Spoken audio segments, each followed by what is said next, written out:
Une autre scène, très apparentée à la précédente, jouait un rôle dans les rapports des douleurs, avec la posture assise. C'était peu de jours après la promenade. Sa sœur et son beau-frère étaient repartis.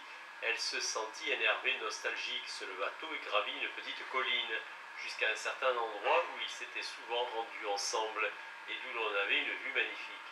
Là, elle s'assit et songea de nouveau à sa solitude, au destin de sa famille.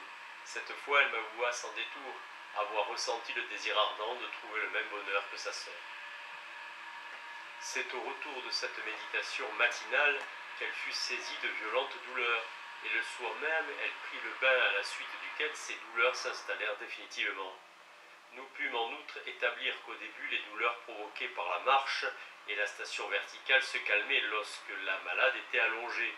L'association entre la position couchée et les douleurs ne s'établit que lorsqu'ayant appris la maladie de sa sœur, elle prit le soir même le train et qu'allongée dans son compartiment sans pouvoir dormir, elle fut torturée à la fois par d'horribles souffrances physiques et par de l'inquiétude. Pendant un certain temps, la position couchée lui demeura même plus pénible que la marche ou la position assise.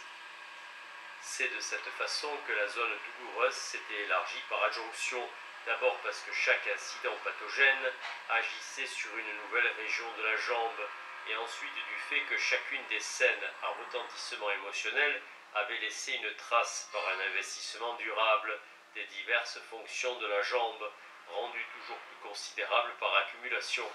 Il s'était produit un rattachement de ces fonctions aux sensations douloureuses, mais indubitablement un troisième mécanisme avait dû entrer en jeu dans la formation de l'astasie-abasie. En effet, la malade terminait chaque fois le récit de toute une série d'incidents en se plaignant d'avoir douloureusement ressenti sa solitude, en racontant d'autres faits relatifs à ses tentatives infructueuses pour établir une nouvelle vie familiale. Elle ne se laissait jamais de répéter que ce qui lui semblait pénible en ces cas, c'était le sentiment de son impuissance, son impression de ne pouvoir avancer.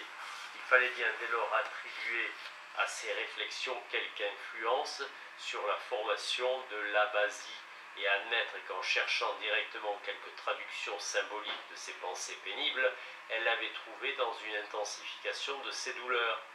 Nous avons déjà dit dans notre communication préliminaire que de pareilles symbolisations pouvaient donner lieu à des symptômes somatiques d'ordre hystérique. Dans l'analyse critique de cette observation, je donnerai de ce fait quelques exemples probants. Chez Fräulein Elisabeth Vonner, le mécanisme psychique de la symbolisation n'apparaissait pas au premier plan et n'avait pas créé l'abasie, mais tout semblait prouver que l'abasie déjà existante avait subi par ce moyen un renforcement considérable. Par conséquent, ce trouble au stade de développement où il me fut donné de l'observer devait être regardé non seulement comme une paralysie fonctionnelle psychique associativement créée, mais encore comme une paralysie fonctionnelle symbolique. Avant de poursuivre l'histoire de ma malade, j'ajouterai encore un mot au sujet de son comportement pendant cette deuxième période du traitement.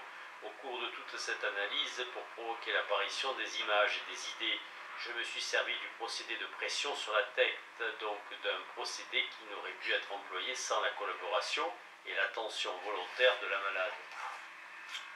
Elle se comportait parfois de la manière la plus souhaitable, et la façon rapide et chronologiquement impeccable dont se présentaient à ces moments-là toutes les scènes faisait partie d'une même connexion, nous semblait vraiment surprenante.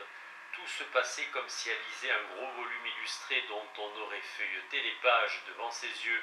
D'autres fois semblaient se dresser des obstacles dont à cette époque je ne soupçonnais encore rien. Quand j'appuyais sur sa tête, elle prétendait n'avoir pensé à rien. Je renouvelais la pression en lui ordonnant d'attendre, toujours rien. La première fois où s'affirma cette indocilité, je me résignai à interrompre le travail, la journée n'étant pas favorable. Ce serait pour une prochaine fois. Cependant, les deux observations suivantes me décidèrent à modifier mon comportement. Tout d'abord parce que cet échec du procédé ne se produisait que lorsqu'Elisabeth se montrait enjouée et ne souffrait pas jamais pendant une mauvaise journée. Ensuite parce que quand elle déclarait n'avoir rien vu, c'était souvent après un long intervalle de temps, alors que son air préoccupé, sa mine tendue, me révélait pourtant un processus psychique. Je décidai alors d'admettre que la méthode devait toujours réussir, qu'Elisabeth avait, chaque fois sous la pression de ma main, pensé à quelque chose ou aperçu une image, mais sans vouloir m'en faire part et en essayant au contraire de chasser ce qui avait été ainsi évoqué.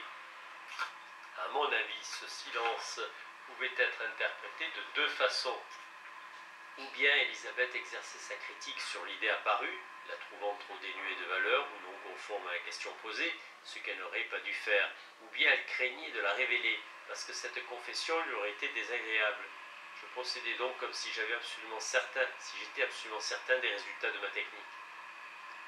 Je ne cédais plus désormais quand elle prétendait n'avoir pensé à rien et lui affirmait qu'une idée lui avait certainement traversé l'esprit, sans qu'elle y prêtât peut-être attention, mais que je renouvellerais volontiers ma pression.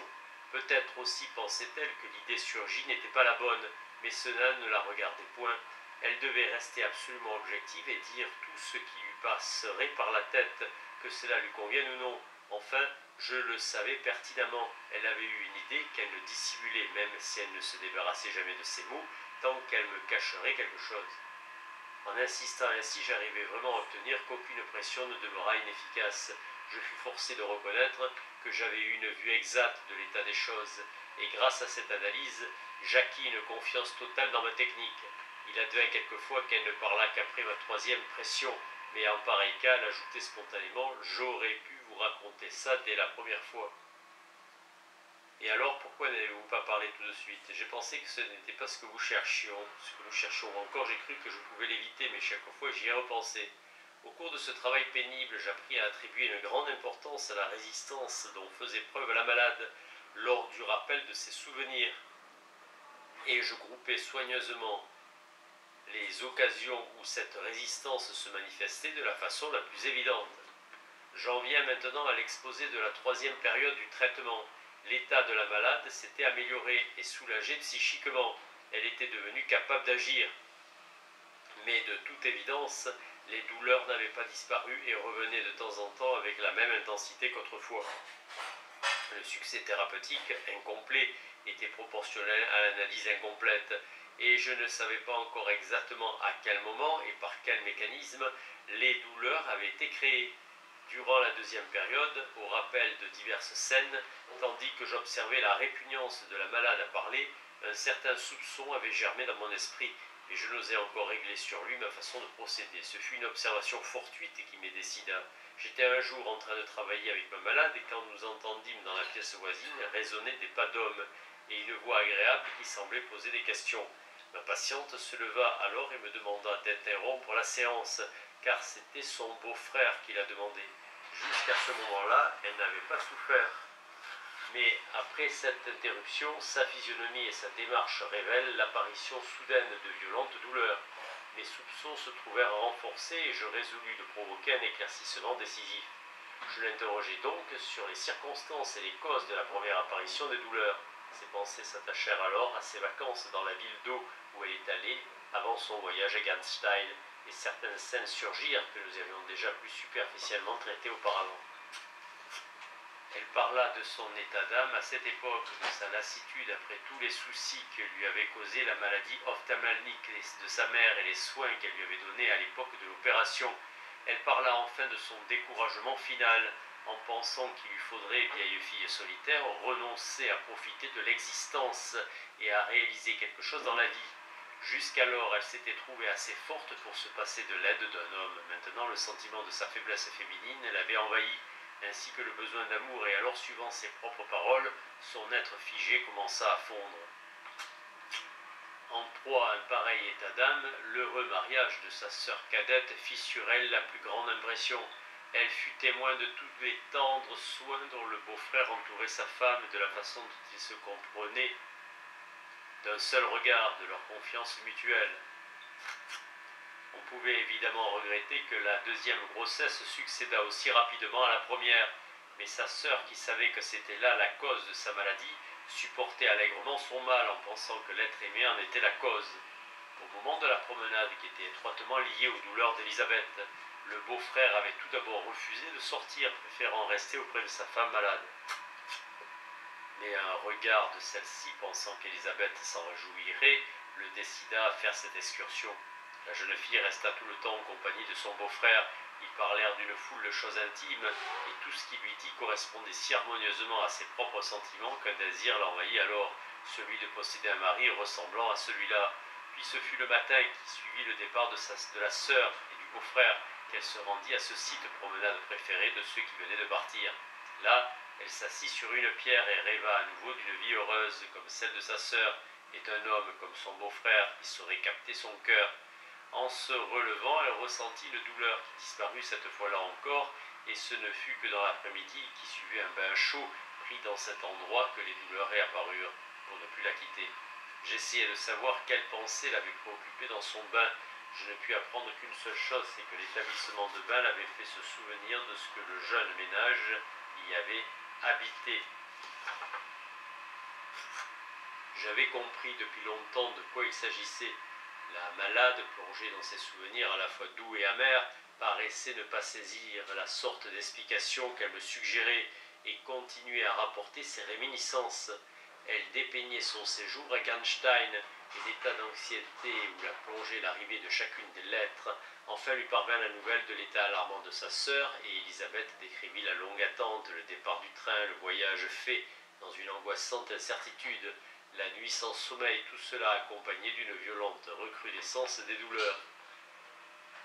Je lui demandai si elle s'était représentée pendant le trajet la tragique possibilité qu'elle trouva réalisée à son arrivée.